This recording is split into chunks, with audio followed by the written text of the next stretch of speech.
Сәлеметсіздер ме, оқушылар? Менің есімім Мұхамеджан Тоғжан Дәурен қызы. Бүгінгі сабағымыздың тақырыбы желідегі қауіпсіздік. Сабағымыздың мақсаты желі қолданушыларының қауіпсіздігін қамтамасыз ету ережелерін сақтау. Сабақта кездесетін термин сөздермен таныс болайық. Термин сөздер: вирус, компьютерный вирус, компьютер вирус. Әлеуметтік желі, социальная сеть, social network. Кибербуллинг, сайбербуллинг. Желідегі қауіпсіздік, безопасность сети, network security.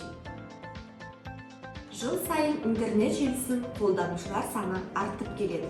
Интернет желісі арқылы оқушылар қажетті ақпаратты табуға, хабарлама жіберуге, әлеуметтік желілерде жаңа адамдармен танысып, достық қарым-қатынас орнатуға және тағы басқа көптеген мүмкіндіктерге қол жеткізе алады.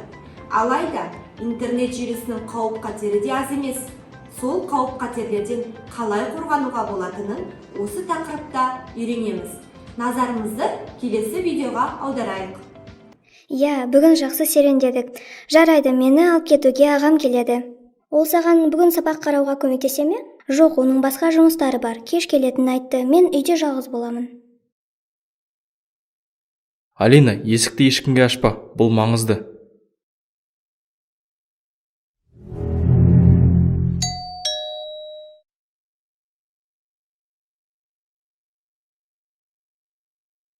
Алина, есікті ешкімге ашпа. Бұл маңызды. Сен кеткен соң бір кісі келді. Жарықтың түбіртегін алып келім дейді. Болды, жарайды, қорықпа, Алина. Үйде жалғыз боламын деп ешкімге айтпап па едің? Үйде жалғыз боламын деп әлеуметтік желіде, Инстаграмда жазғаным есіме түсті. Солай істеуге бола ма екен? Жаман адамдар біліп, жаман бірдеңе ұшырап қалуы мүмкін ғой. Желіде тағы қандай ақпаратпен бөлісетініңді көруге бола ма? Сенің өзіңе ғана қатысты ақпараттардың барлығын жаман ниетті адамдар пайдалануы мүмкін. Қандай мектепте оқитының, қандай спорт клубына жаттығатының, кешке қандай жоспарының барын жазбауың қажет. Сондықтан өзіңе ғана қатысты артық ақпаратпен бөліспе.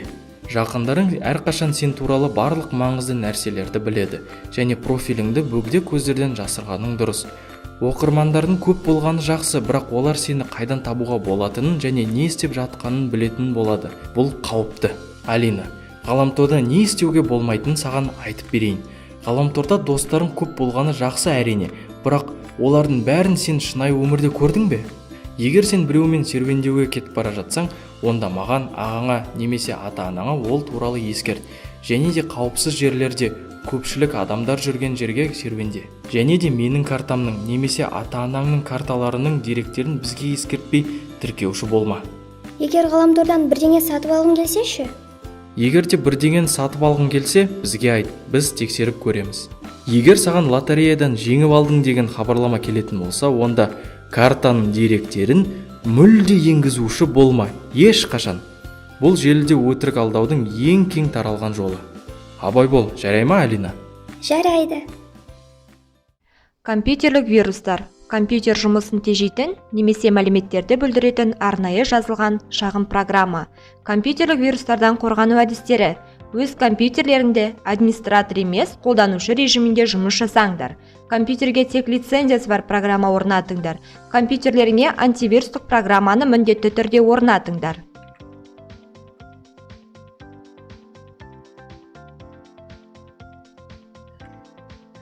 Wi-Fi желісі радиосигналдар көмегімен желіге сымсыз қосылу технологиясы. Wi-Fi желісі арқылы желіде қауіпсіз жұмыс жасау ережелері. Қоғамдық Wi-Fi желісі арқылы құпия сөздерді, логиндерді ешкімге ешқайда жібермеңдер. Антивирустық программаны жаңартып отырыңдар. Қоғамдық Wi-Fi желісі арқылы әлеуметтік желі аккаунты немесе электрондық почтаны ашпаңыздар. Ұялы телефондағы Wi-Fi желісіне автоматты қосылу функциясын өшіріп тастаңдар.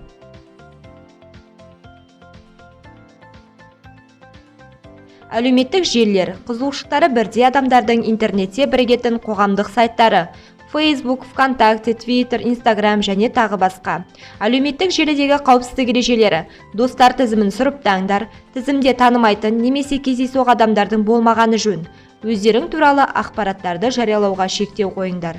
белгілі бір фотосуреттерді, бейне материалдарды, жазбаны жүктер алдында өздеріңе зияны болмайтынына көз жеткізіңіздер. Әлеуметтік желілерде тіркелгенде күрделі құпия сөзді қойған дұрыс. Бейтаныс адаммен әдеппен сөйлесіңдер, ал сұхбаттас адам дөрекі сөйлесе, әңгімені бірден тоқтатыңдар. Кибербуллинг – желі қолданушысына зәбір көрсету, агрессия, қорқыту мазмұндағы хабарламалар жіберу. Кибербуллингпен күресу жолдары: хабарламаны жіберушімен байланыспаңдар. Жағымсыз сөздерге дөрекі жауап беріп жағдайды ушықтырмаңыздар. Желіде бұзық өмір салтын жүргізбеңіздер. Интернет сендердің барлық әрекеттеріңді сақтап отырады. Оларды өшіру мүмкін емес. Өздеріңнің виртуалды абыройларың мен қадір қасиеттеріңді сақтаңдар.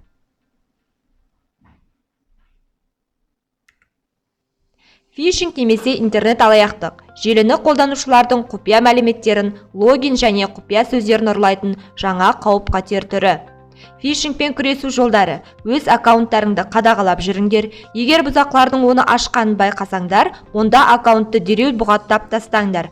Қауіпсіз сайттарды пайдаланбаңыздар. Браузердегі құпия сөзді сақтау функциясын өшіріп тастаңыздар. Ұялы телефон немесе компьютерге күрделі құпия сөзді қойған дұрыс.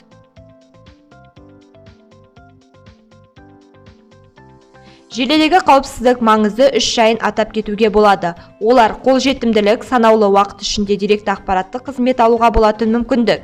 Екінші, тұтастық, ақпараттың бұзудан және заңсыз өзгеруден қорғалуы. Үшінші, жасырындылық, заңсыз қол жеткізуден немесе оқудан қорғау. Жақсы балалар, олай болса бүгінгі тақырыбымыз бойынша тапсырмалар орындайық. Opik.kz сайтындағы интерактивті тапсырмаларды орындаймыз. Сәйкестендір. Жасырындылық, тұтастық, қолжетімділік деген сөздерді ережесімен сәйкестендіреміз. Жасырындылық дегеніміз ол бізде балалар жақсы, заңсыз қол жеткізуден немесе оқудан қорғау. Екінші, тұтастық. Тұтастық бұл бізде қайсы? Жақсы, ақпаратты бұзудан және заңсыз өзгертуден қорғалуы. Қолжетімділік, санаулы уақыт ішінде керекті ақпараттық қызмет алуға болатын мүмкіндік. Тапсырмамыз тексереміз. Жауапты тексеру батырмасын басамыз. Дұрыс жауаптар саны бізде 3. Жақсы балалар. Келесі тапсырмаға көшейік. Жақсы балалар, олай болса келесі тапсырма көшейік. Кім жылдам ойны? Learning Apps сайтында орындайтын боламыз. Сұрақтар қойылған, сол сұрақтарға жауап берулеріңіз керек. Виртуалды қарым-қатынас тәсілі бұл бізде троллинг, жарайсыңдар бір ұпайлдық, электронды коммуникация құрылғыларының көмегімен айдап салу, қорлау, қоқаң-лоққы көрсету, спам, фишинг, троллинг, кибербуллинг. Кибербуллинг, жарайсыздар. Келесі, компьютердің қандай құрылғылары электромагниттік сәулені көбірек таратады? Колонкалар, басып шығару құрылғысы, монитор, жүйелік блок. Монитор, жарайсыздар. Келесі сұрақ: керексіз жарнамалық ақпаратты тарату, бұл бізде кибербуллинг, фишинг, спам, троллинг. Спам, жарайсыздар. Троллинг бұл желілік байланыс тәсілі, балағаттау, ұрындыру, виртуалды қарым-қатынас тәсілді, коммуникациялық тәсіл.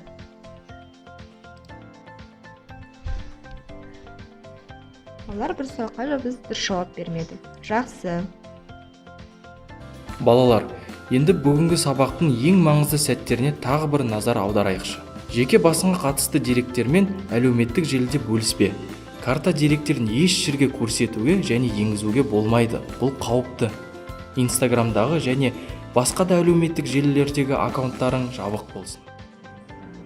Оқушылар, үйге тапсырма оқулықтың 42-ші бетіндегі номері 7-ші тапсырманы орындаймыз. Берілген термин сөздерді анықтамалармен сәйкестендіресіздер. Сабағымыз аяқталды. Сау болыңыздар.